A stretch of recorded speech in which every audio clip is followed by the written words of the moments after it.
I love being an investigator in security forces. I love my job.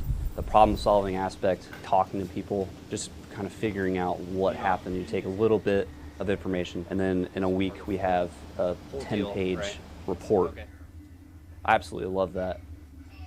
The importance of having a Security Forces Investigation section essentially handle everything that's outside of your first responders' purview, dealing with any type of cases that require interviews with victims, subjects, could be witnesses, whatever the case.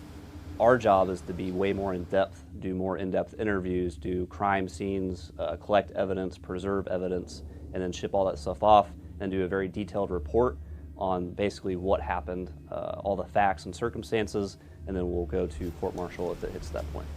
We do not charge people with crimes. We're simply a fact-finding organization. As Security Forces Investigations, we look into everybody regardless of rank, right? So we can do an A1C, or we can be investigating a major or a lieutenant colonel. If there's a violation of the UCMJ that falls within our jurisdiction, we're going to take it. So we don't wear a uniform, we don't wear blues, and whenever we talk to people, we always say investigator, because we don't want people to know exactly what rank they are, so they can't use that against us in the situation that they are a subject in an investigation.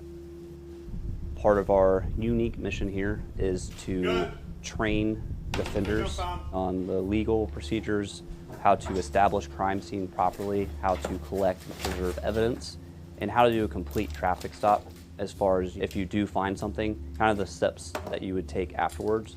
So that way, it helps us out too. If you have the confidence to make those traffic stops and go through the process of collecting that evidence, just your confidence alone is going to help us out on the back end. It's going to help OSI on the back end, and it's going to help legal out on the back end.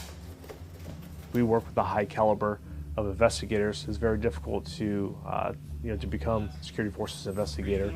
So it definitely helps me at my job, having defenders that I could count on and could work in my position if I'm out.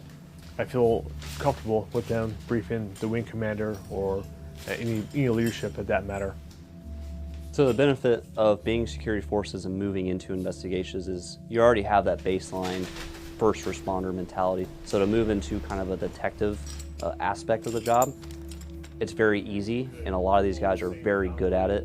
Oftentimes, I feel like we are on par with OSI on the type of interviews that we conduct, how we conduct our investigation, and how we close out our investigation. And that's just being cop going into detective versus going from another career field into OSI.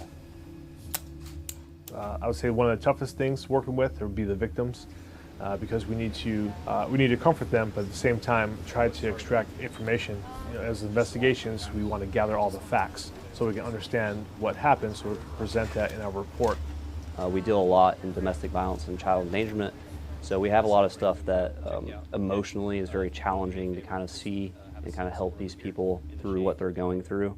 I think that's one of the biggest challenges that I've seen while being an investigator. Are you there? We're also out there as a community police program, right, to help people out. In my experience, we've helped people by pushing their cars out of the road to give them directions. One of my guys had to cut someone out of a seatbelt, so a baby was locked in the back of a car. So we are acting as that capacity to let people know we're not out there just looking for trouble. We're out there because we want to help people as well.